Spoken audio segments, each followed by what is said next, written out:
Okay, well, um, yeah, well, I guess we can get started. So, of course, if you're here, you at least know probably a tiny bit about us already, but On the Spot is a history, travel, and walking tour app developer. And yeah, we are currently based, well, we are based in Vancouver. That's where I'm speaking from. Actually, Chris is in Victoria. So I just like to start with this by respectfully acknowledging that Vancouver and we are on the, where I at least am on the unceded territory of the Coast Salish peoples, including the territories of the Musqueam, Squamish, and Tsleil-Waututh nations.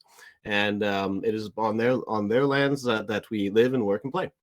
And so we um, want to give our gratitude to them. Yeah, and I think what we'll do is, well, we'll start by going through what our today's agenda is. So first, we'll start with an introduction that I'll go through about us, what we do. We'll go through our rapidly expanding list of offerings, which includes all kinds of walking and driving tours that we can host in the app and on the web, ones we can build for you, ones you can give to us to host for you, virtual tours that we can create, audio tours, and Chris is going to lead us through an app demo. As well, to show you kind of how all this works out in practice and how it all looks in the end. And we have a very large portfolio of projects that we can showcase. After that, we'll talk about kind of regional projects, different expanding your reach by partnering with other organizations in your community and also other communities within your region and even your province, and in order to kind of help raise all boats with increased tourism, increased interest in history, and increased accessibility to just the cultural and historical information that we are able to, and interactive experiences we're able to provide with our app. And of course, we'll also talk about white label apps, which is a new thing that we're doing where we can make you your own app that you can brand, and we'll just maintain it for you. After that, Chris is going to go over all the what it's like to work with us, how we can promote the content that you develop with us, what the partnerships look like, and some testimonials from our previous clients. And then we'll have a Q&A, and yeah, no, I think that about rounds it out.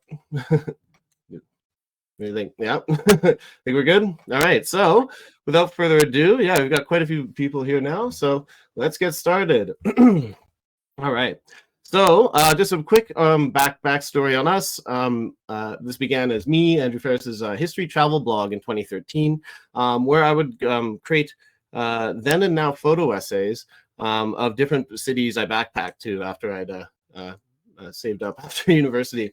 My background is in history, and I wanted to find a way to make history exciting and engaging to people and share that passion for history with people in a way that was interactive and kind of cutting edge, because I also have a bit of a technical background. What I found was using then and now photos, like the ones you see here, where you combine the past and the present, and you can effectively superimpose yourself into historic photos, was a great way to get people really engaged with history, even especially people who are not typically interested in history, and people of all ages and education levels and interest levels. And so whenever I create one of these then and now photo essays, and they would kind of go viral online, I figured what I would love to do is take it a step further and combine the then and now photos as a hook to get people into learning about the history. Combine that with really engaging historical storytelling, really like putting people in the experience of what it was like to be in these places at certain moments in time, and teach them about the world around them. So I partnered with my friend and brilliant developer, Chris Reed. He was another UVic student. Well, we went to UVic together, and we started to build this app in Vancouver to see if anyone would like it. We launched it in 2016. And a lot of people liked it. We got a lot of press. It was very popular. We had at start we had 11 walking tours and 600 then and now photos. And then we used our business model was to partner with other cities, organizations that wanted to promote their history, and develop the content for them. And so since then we've grown to covering over 100 cities and towns in 6 countries. Obviously, Canada is our base, where we've been mostly focused. But yeah, we have over 100 partners.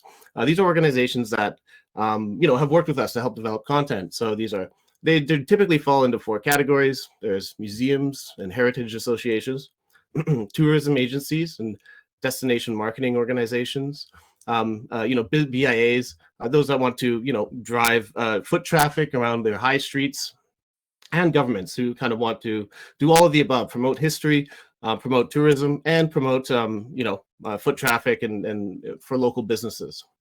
And so since our principle has been to keep the app free for the user, it means we are able to get a lot of users. And also by combining all of our cities into one app, we're able to sustain a large user base, because we're in many different cities. So one person, you just download the app once, and then you have all the same coverage, which we maintain at a very high level of quality across all these different cities. And so as you can see with this map, we color coded it just to show you kind of like the rate of growth.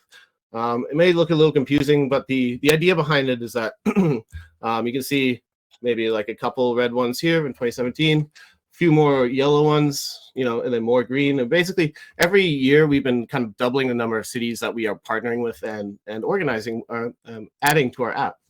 So it's been really exciting and quite a ride, that's for sure. So what do we do exactly?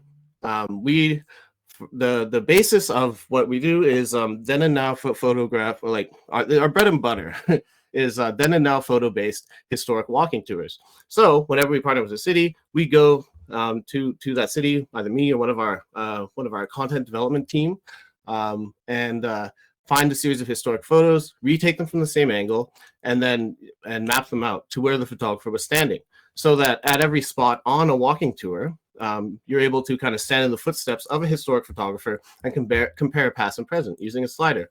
And you can do this in the app right now. You can download it right now for Apple and iOS and stuff like that. After that, we've started adding more features, because the then and now photo aspect of it is a great way to do storytelling, but it doesn't work in every situation. And so we also started including audio tours, driving tours that are hands-free audio as well. We also started doing 360 virtual tours, which we find are great for either like interiors of museums, or we can do them outdoors as well, and we'll show you a couple of those soon. We also started including drone photography and video, which is really exciting. And also these other ones work really well for indigenous storytelling as well, which is something I'm excited to talk about in a bit. We also do translations. We can add in any language that we want. We have an in-house French translator, so we're working to get over time get everything bilingual, but also adding in indigenous languages as well, or say in the case of one partner, Low German, because of the the large Mennonite population that they have in their community. And then we also offer analytics and digital advertising, and that's something that Chris can get into in a bit. And so but now would be a good time for our poll question on what would be. Now, can we both all run these? Yeah, absolutely. Well, so yeah, we'd like to know. We also do public art tours. We have the virtual drone tours. We can also do business. Well, here, I'll just keep going into these here. So with all these different kind of storytelling techniques that we have, and these technologies that we can use to do storytelling, be it video, audio, then and now photography, all the above, we can focus on all different kinds and tell the stories of basically any kind of story that a client wants to tell. We're very flexible.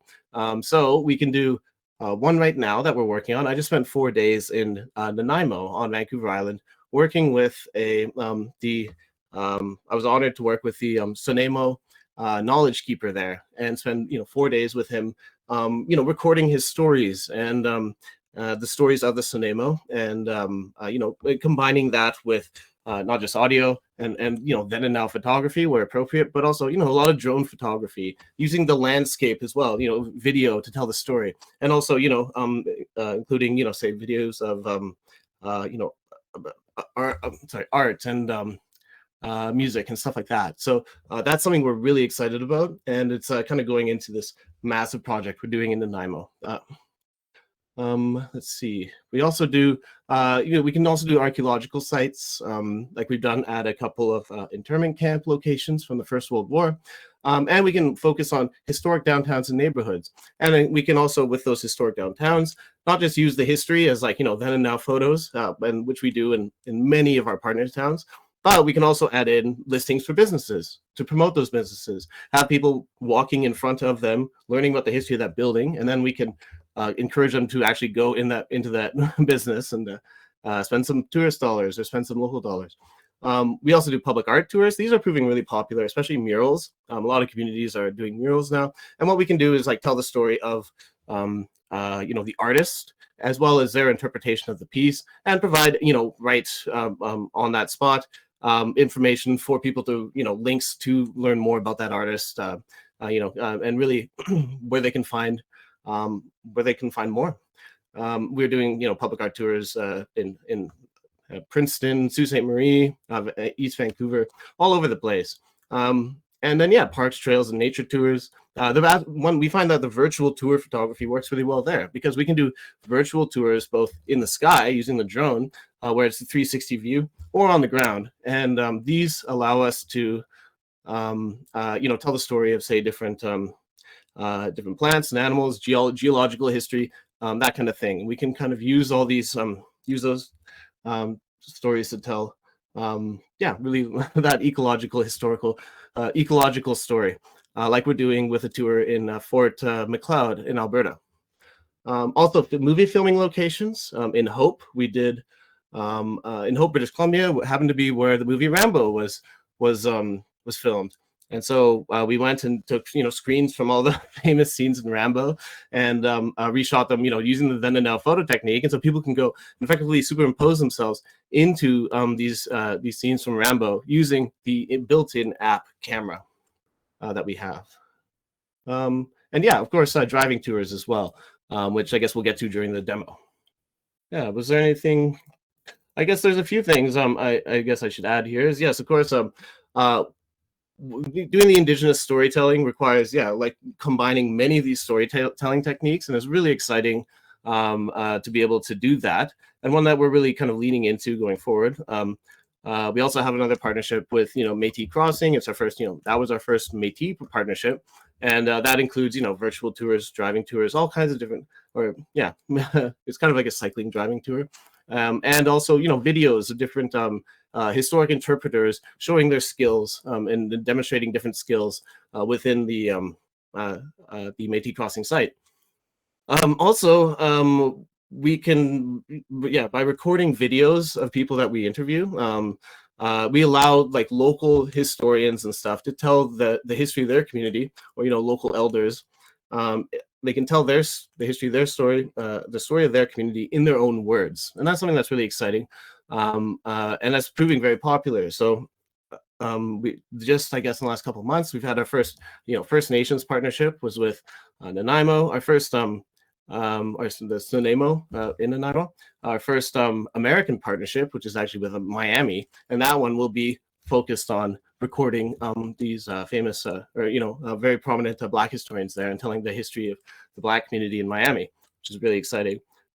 As well, I think we run I should make a note on, we do a lot of the content creation, but our projects run the whole spectrum from you can just give us all the content you want and we will host it for you, or we can come and create it, or and do it all for you, or anywhere in between. Basically, we're highly flexible in that regard, and but we want to make sure all the content that we get on our app is of the highest quality, and so that our users are ensured like a uniformly high quality experience wherever they're using the app. If it's one of our largest cities like Toronto, or one of our smallest like Gleason, Alberta, with a population of 300. When people open the app in Gleason, they'll get a quality experience on the same level as someone in Toronto. Also, I think as well as submitting content, also I just want to say, I guess we find we are working, speaking with tour operators as well. And what we find is our app can complement existing tour operators. Either we can like brand specific tours within the app according to them, use our various use our various kind of storytelling techniques to kind of that people can say with like a tablet or walking alongside the tour or walking doing a self-guided tour, but one that's provided by a tour operator. They can include all of the information there, and we can also paywall stuff off. So if you want to for a tour operator, if they want to charge like $5-10 to take one of these tours, we can set that up for you. Yeah, I think Perfect. yeah, no, I think that covers most of that. So Yeah, I guess is there anything you want to add? I would mention too on the tour offerings there. It's really important. Like these are your stories at the end of the day, so dream big. I've had a lot of interest lately with kind of ghost tours for communities. So if you've got a specific story that what kind of wasn't listed there, don't think that is kind of a hard stop as to what we do. We're very much open to discussing your local history and how we can bring our storytelling techniques to your community. Yeah, I'll just make a note. Here's some while we're getting the app demo set up that Chris will give. Here's some of like what we call crossfades, and we these are combining then and now images that we create in all of our partner communities. We can also when we go out and do the photography, also our partners can submit their own then and now photos to us, and we can just host them for them, and we have guides and everything on how to take the best, most accurate, precisely accurate then and now photos. But this one, let's see, we have Banff.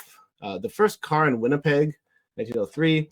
The construction of the highway or the railway bridge in Parry Sound. I believe that was like 19. It's been a while since I've done that project, so I wouldn't want to quote it in a year. Here's what I did when I was in Germany. See, the Soviets storming the Reichstag in 1945.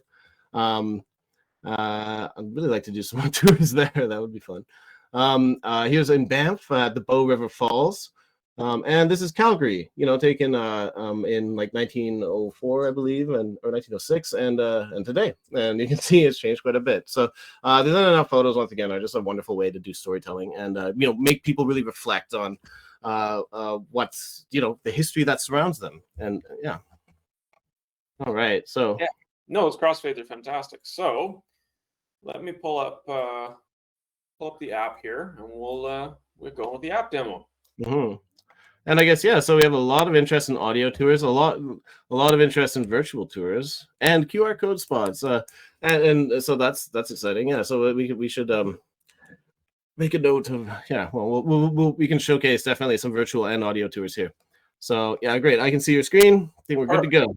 Perfect. Okay. So this is kind of the landing page when you open the app. There's no login or anything like that. So you launch right in, and we do take an interest in highlighting some of our smaller communities. So I'm based in Victoria, about the third one down, but we do highlight Nanaimo as a smaller community and some of the newer content we've launched in Lake Louise, Alberta. So you always get a bit of a new variety of content whenever you open the app. You can then also take a look at the map level, see just how many communities are nearby, what you're looking for, go around and visit. So as mentioned, we're launching our first U.S. community partnership coming up quite soon. We've launched some work in Mexico, and then we actually have a bunch of content from Andrew's travels in Europe. So I think for the first community we'll dive into is Jasper. Does that sound good, Andrew? Sounds great. Perfect. You open up a new community page, you get the landing page along with those crossfades that Andrew was previously mentioning. So I believe, Andrew, correct me if I'm wrong here, this is the local Jasper fire station back in the day. Obviously the fire hall. We've got some crossfades related to the internment camps. Yeah, that one would be Project Habakkuk, the giant ice sawdust Pykrete aircraft carrier that they planned to build in World War II, but never got around to. But it was a very highly secret project that they were developing on a lake right near Jasper. This one's related to the internment camp, though. Yeah. Okay, perfect. Yeah. So, like I said, once you launch into the landing page, you get kind of a little background history on the community, just a little write-up. We have a chance to do land acknowledgements if that's something your community is interested in. And then we highlight of our local partners. So in this case, it was the Internment Canada organization that funded the project work in Jasper. Also really interesting to note, within some of our content, we have the ability to do what are called downloadable map packs. So if your community is particularly off-grid, or you're looking to target tourists coming into the community that may not have cellular data, we can actually offer and build in downloadable content. So once you're on Wi-Fi, you can download the content, and then it's fully accessible no matter where you are, access to internet or otherwise. Yeah, I guess we could look at the two, or yeah, the nearby. Yeah, do the nearby. Quickly showcase. So much in the way that you can take a look at the map level and see the different communities around you. You can also take a look at the map level to see all the different stops and the tours available in the community.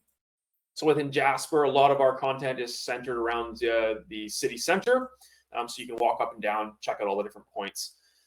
We also do offer, of course, as a core feature within our content is the walking tours. So as mentioned, our partner here in Jasper is related to the internment camps for World War I. So we did a tour related to their content. I'll quickly open this up, Andrew, and then perhaps you can give us a bit of background. I know you're a bit more versed with this. Yeah, certainly. So, yeah, there was briefly, during the First World War, the Canadian government more or less just reclassified anyone who had immigrated from Germany and the Austro-Hungarian Empire as an enemy alien. And then they criminalized homelessness amongst these people, and many thousands of them were fired from their jobs and became homeless because they were enemy aliens. Most of them were Ukrainians. And so during the First World War, the Canadian government started rounding up thousands of Ukrainians primarily and sending them to forced labor camps. And they were pretty brutal, actually, extremely brutal. We did but this is our our largest project that we have done to date is covering tours on what we call story locations, which are a very like article length comprehensive write-ups, but at one location on the about 30 internment stations across Canada. So one of our major walking tours that we've done is in Jasper, and also it's available. So we recorded it in recorded audio to go with it, which I guess you could see. Yeah, I can dive into some audio and things. And also in French, we translated into French and recorded the audio in French. And we have an in-house audio engineer who's very good. We also have an in-house video engineer who we will be using quite a lot to in a number of new projects that we're working on, specifically related to the Cinemo in Nanaimo. Perfect. Mm-hmm. I guess the other piece to mention here too is all of this content is available on the web as well, and it's fully accessible through QR codes. So I'm working with a few communities right now who, COVID kind of brought back the QR code from the dead, but you have the ability to actually put stickers or plaques up with the QR code tying back to the content. So if you've got local visitors coming to your community, we've got a wide variety of marketing materials that we can send out both digitally and physical, so that if they visit the local tourism center, they have access to the content. But if you've got people walking around the community and you can put up a little plaque and explain, this spot's available, or you want to drive tourists towards the content, that's also available there. So if they want to download the app, it's available there. If they want to just access it through the web, they can also do that. Mm-hmm. Yeah, we have a number of partners doing this. Salmon Arm, there's a billboard, I believe, promoting us. We can also, I guess this is another video that was created by another organized, another client or producer working for the Canadian First World War Internment Recognition Fund. But you can see that we can embed video basically into it, and a lot of the stops will be video when that's appropriate. We also put everything online so that it's like easily searchable. Great for SEO, great for educating young people basically in school projects and stuff like that. So it makes it our main thing is just making everything as accessible as possible, because we are a history company that wants to make people passionate about history and get young people interested in it, and use our projects as a jumping off point to learning more. And I guess if you just maybe I'll just kind of jump through, show you what everything we've kind of been talking about. So when we're mentioning the then and now technology, it's a version of augmented reality. So you can stand on the spot, hence the name, of a historic photographer, and actually see how things looked in the past. So in this case, this is the entrance to the Jasper internment camp, and just how much it has changed over the years. The forest is filled in and the like. We also have the ability, I'll quickly click on this. Obviously, I'm indoors right now and I'm not in Jasper, but you have the ability to actually take your own side-by-side photo And we're working through a couple little technical changes, but you'll actually have the ability in the future to work through it and create those crossfades we talked about previously. So let's quickly open this to show you. So right now you have the ability to actually ghost the image, line everything up, and then take the photo. Yeah. Andrew, do you want to quickly walk us through your approach to kind of developing content in the Dipper Diver approach? Yeah, sure. So as I said earlier, like the photos are a hook to getting people engaging with, of all interest levels, engaging with history. And what people can do is just go through the tour and just look at, compare the images, and that is enough for some people. What we also have is, beneath that is a top section of text we call a caption. I mean, for obvious reasons, but it doubles as a caption, and also an introduction to the wider theme of the stop. Each stop we try and make its own kind of self-contained little theme, and it's like an introduction to that. And then so the people looking at the pictures are the skimmers. The people who would like to go deeper are the dippers, and those who really want to engage with that material are the divers. And that is when we record we write out, a much more comprehensive deep dive into this. And the idea being that, we want this to be, once we make content, it's in the app. It's not going away. So we want to make sure it's the highest quality, will last for many years in the app and remain relevant for many years as not just a, tourism tool, but an educational tool. And so what we do is, for the divers, people taking the tours, they can read the full thing or listen to it, come back and listen to it when they're, on the bus or something like that. These can easily be repurposed into podcasts, stuff like that, all different kinds of formats. And yeah, we footnote everything to make sure that people can refer back to that that material, and we hold ourselves to a very high standard in our writing as well. I'll quickly just showcase here. I showed it earlier as Andrew was kind of giving us the background here on the internment camps, but like we mentioned, we can make all of our content available in multiple languages. So you bring us a language and we'll talk, but really any of the major ones, French, English, German, Spanish, we've got access to translations there. So I'll just quickly showcase here. So it translates the whole page, and it actually even translates the audio. So I'll quickly give you a little demo of that. 3. Interner les démunis. Sur cette photo, on voit des... So you get the translated French audio. So if you've got a local tourist group coming in or a local population that speaks a specific language that you want to cater to, we can develop that content for them.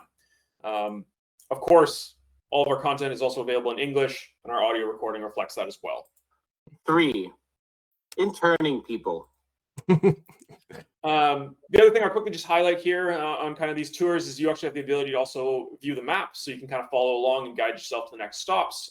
You can also kind of skip stops or jump around if you'd like. So jump to stop 8, take a look at what it is. You've got access again to the then and now photography. Of course, you've got the access to the camera features, all the text, audio, translations, the like. Mm-hmm. So that's Jasper. I think the next spot we'll just showcase here is within Albert County. We did a tour there of the Acadians. I don't know if Andrew, do you want to give us a little background on that? Certainly. This is a partnership with Fundy Tourism. And it was a sprawling project, one of our early kind of large projects. And what it included was a number of components. The first being the main one being a driving tour across Albert County, New Brunswick. But Albert County contains the Hopewell Rocks, which are world famous landmark. But they wanted to, there's a lot more that people Albert County has to offer. So we wanted to, what they wanted to do is, showcase all that other stuff as well as the Hopewell Rocks. And so we created a tour on the Acadian history of Albert County. They were obviously expelled in the 1750s by the British. One of the first acts of ethnic cleansing in Canadian history. And so we did an audio driving tour here, and in both languages as well. And it works because obviously there's very few there's no pictures available. These events predate the camera by about a century, but we were able to there's art and also just regular relevant relevant other content as well, and because it's an audio driving tour, it will just play while you drive. And we time all the spots to go from one spot to the next, and then we are working on to adding the feature where it will autoplay as you reach once you reach a geofenced area, so that you can just have it on in your car, and then as you're driving, it'll just autoplay and be like, look to your left, here's a mountain. That is extremely relevant. Here's where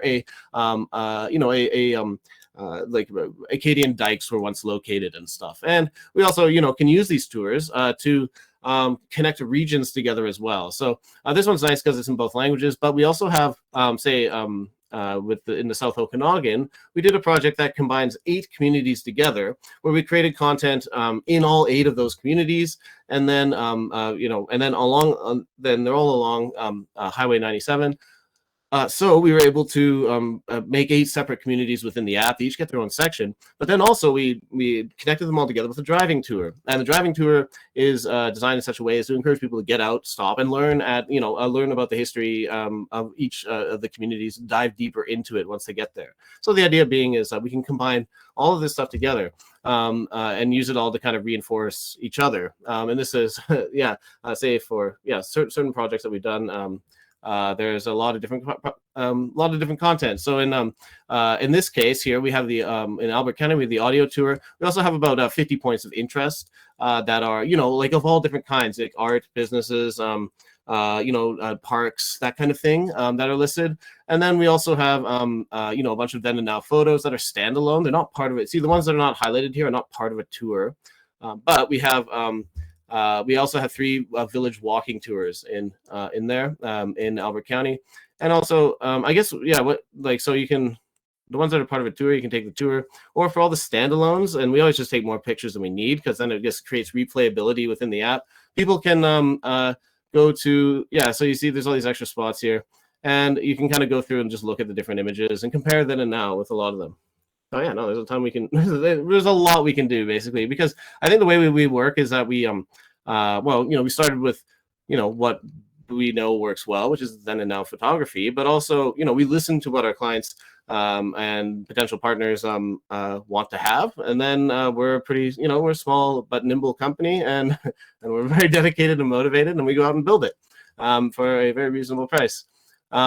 As well, we just got a question as well earlier from George Fellmayer about a museum virtual tour, which a demo tour, I guess. Is there anything else we wanted to show and refresh my memory in the app right now?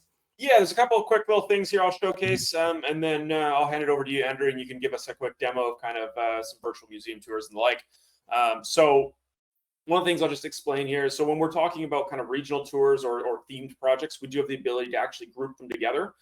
So mostly for our attendees' interest. Later, if you're on the app and you're interested in learning a little bit more about World War I internment, if you click the little filter button down in the left corner of the main screen, it'll pull up an option to filter the content. So you can filter down to the downloaded content. So in this case, I've downloaded content for both Jasper and Banff. So I'm not going to do it now, but if I was to disconnect from Wi-Fi or cellular, I could then go and take those tours offline. But I disconnect from this, so let's not do that. We also have the ability then to also group tours, like I said, to World War I internment, and then also our regional tours. So we have some tours in the South Okanagan.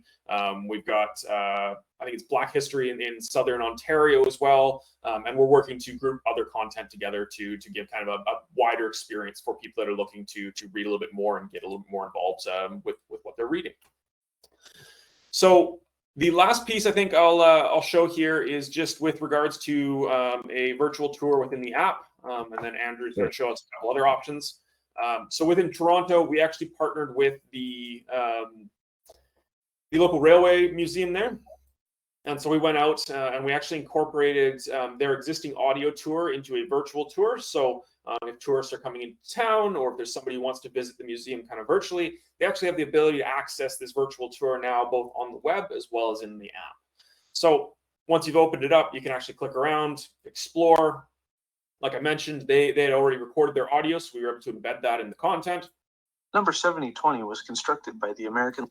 You can also embed photos, video, text, really any kind of multimedia you can think of, we can work to embed that. But yeah, great location here for this this museum. I mean, right under the CN Tower here in Toronto, at an old historic rail yard. So really cool option if you've got a local museum and you want to expand accessibility to visitors who may not be able to visit in person. Oh, I think on that note, Andrew, do you want to take us over to maybe the virtual drone tour? Yeah, sure. You bet. Just a second. Da, da, da. Ah, excellent. Just like comment. Yeah, great. We are interested in working with you in Windsor's. Oh, actually, in Windsor. Okay, we have. Well, we've got. I was in Windsor, and we have a lot of content in Windsor that we should probably talk about that I already made. For this Black History project as well. That's great. So what we can also do anyway for the virtual tours is these are what we do for museums is this, you know, these can work as these virtual tours can work for museums, but, you know, both embedding the audio in it, and they're aimed at people who are not physically at that location. But we can also create separate audio tours that are just, you know, what say like on the Winnipeg River Museum in Manitoba is, you know, wants to develop like audio tours that go alongside with, you know, like with the iPads, so that when people are walking around, they can punch in a number at a specific exhibit, and that'll play that spot, and so we can create that as well, so that there's like a version of this that's for visitors and, you know, who haven't visited, and there's a version for those who have yet to visit, or yeah, those who are actually there. As you can see here, we can basically we can create, like, you know, these tours in the sky, which is really cool.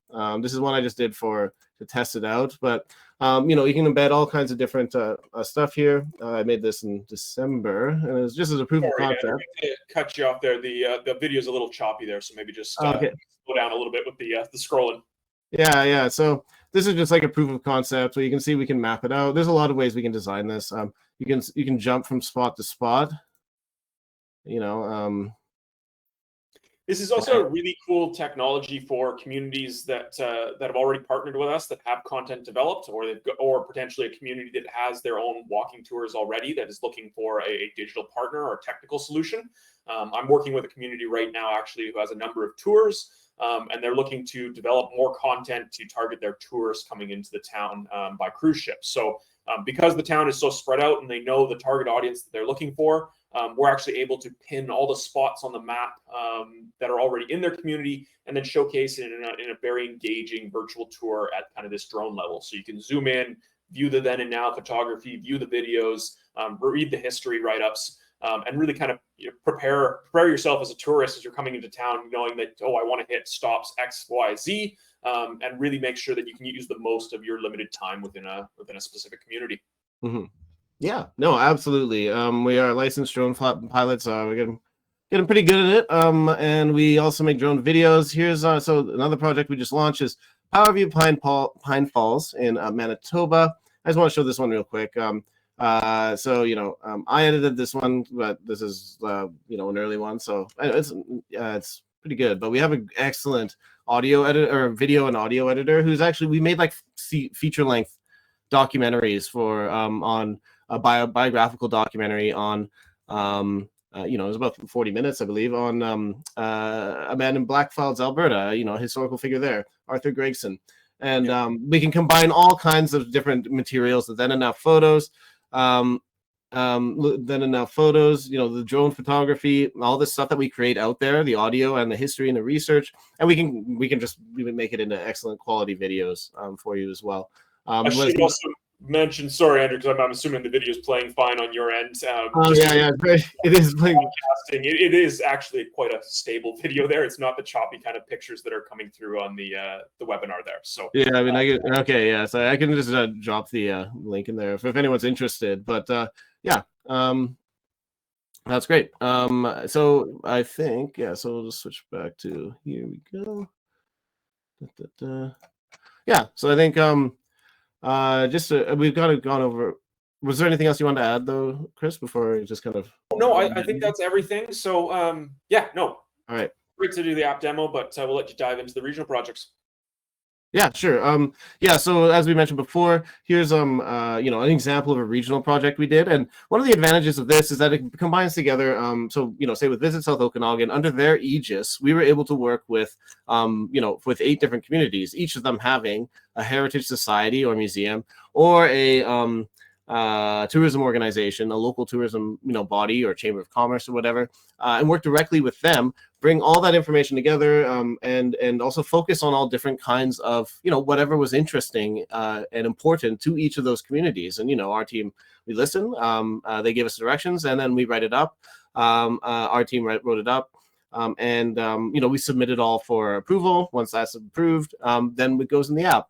Nothing goes in the app without your prior wanting want to be ready to launch it and stuff. But we're able to bring all kinds of different organizations together, and our team is very good at kind of diving into the history of each community, working with our local partners. We've had a lot of experience with working with many different kinds of local partners, but we always come out with a high quality project. So there's a number of these as well. Like we're working on a Highway 105 tourism in Ontario, connecting Red Lake to Vermilion Falls and Fort Vermilion. It's been a little while since I've touched on that one, but and also yes, a major project in on Southwest Ontario's Black history. So this is a project that we're working with the Museum of London, I believe, is the kind of the main coordinator of the project, as well as there's a number of different organizations spread across Essex County, Oxford County, Middlesex County, and one other county. Let's see. And Chatham Kent municipality. It's like, yeah, sorry, it's not a county. That's why. Anyway, but we're able to work with all these organizations, and what we're doing is building history walking tours in the same way, or like driving tours that connect all these different communities together in 2 different tours. One starts in Amherstburg, goes through Windsor, and then all the way up through, touching on to various different museums like the John Freeman Wells Museum, Black History, and the Buxton Farm National Historic Site and stuff like that. So what we're able to do is we also along the way take in all these communities, Windsor for instance, just went out and took a number of extra photos, and we have those so that we can get people to get out, walk around, and engage with that history. And the Essex County portion of the project is the last one to be launched, but that's the theme. So we're able to tie together like a theme with a geographic location. The 24 internment camps project is a massive project. That's basically been the main thing I've been working on the last 2 years, and we just launched it a few weeks ago. I'm very proud of it. We're going to be trying to get a lot of press coverage out of it because it's a huge project, one that we're very proud of. And we want to be able to, to group it all together and have each kind of tour across the country telling a slightly different aspect, or focusing on a different aspect of the internment story. That's we have audio walking tours, story locations, and we've launched this, brought us into a number of different communities such as Jasper and Banff, and Cape Kaskasing in Ontario, Niagara Falls, and Halifax, Kingston. And anyway, so we'll be that's a great entryway for us to start working with local organizations there to build out that content to be about the local community as well. So please check out our internment page. We have a regional internment page on our website. I believe actually I just have to do a little fixes to it, but here I can just do it real quick. Actually, there. We'll just go ahead. I'll make sure to share out links to all the content that like I said, I'll be following up. So if there's anything that kind of piqued your interest or you want to talk about more, by all means, we can take a look at that. I guess we're into the final few slides here, Andrew. And I noticed our app demo kind of ran a little long here, so I'll work through these slides quickly, and then we'll leave some time here at the end for questions and answers. So on the social media front, we do offer the ability to advertise and promote your content. So once we come into a community, we develop the content and then we can launch it and through advertising campaigns. We just launched some content actually here in Sydney, BC, and I was reviewing the analytics the other day.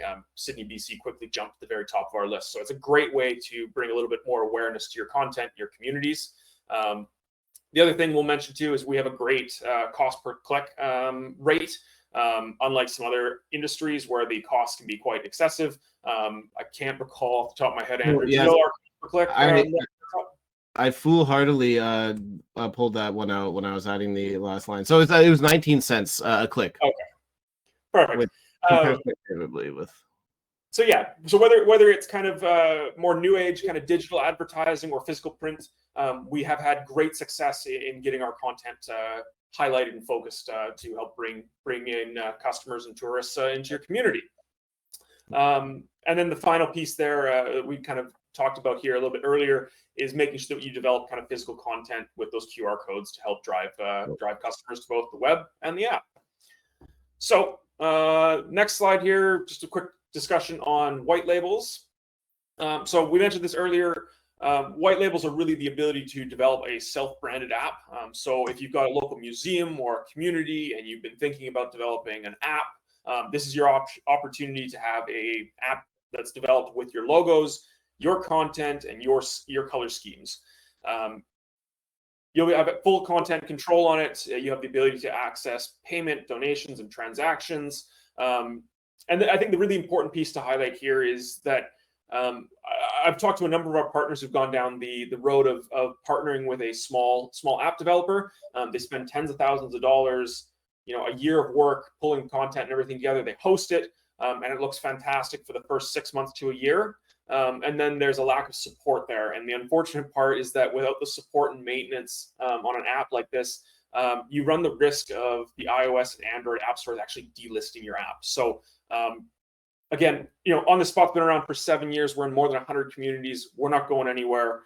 We've got the content developed, and we have the ability to actually maintain and support these apps. So keep an eye out. We've got our inaugural white label app, our white label projects launching soon, and so we'll be sharing that out via our newsletter in the coming months.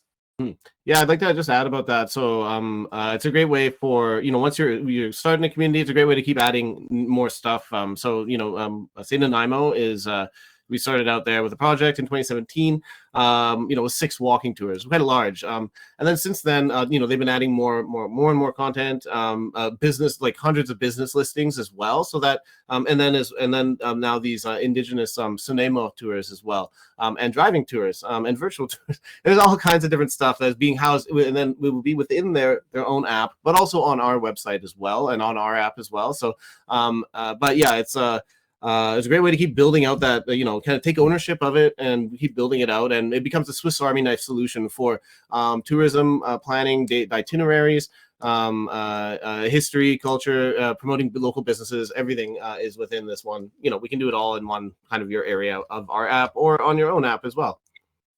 Perfect. I'm going to quickly launch one of our final polls here. Great to get your thoughts on it. But one of probably the most important pieces of this presentation and the work we do is on the partnership side of this. So, like I mentioned, after 7 years, we've learned a great deal about what it takes to partner with organizations in this space, whether it be a local government, a tourism organization, a private business. And so we've developed a project and billing structure to make sure that it aligns back to your community and your cycles. So whether you're a community of a few hundred or hundreds of thousands, we're really proud to be flexible and nimble enough to develop solutions that work for you. Onto our kind of final slide, and then we'll jump into Q&A.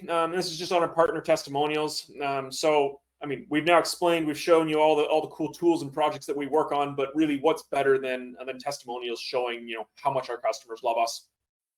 These are 3 testimonials from existing partners in BC, Alberta, and Manitoba.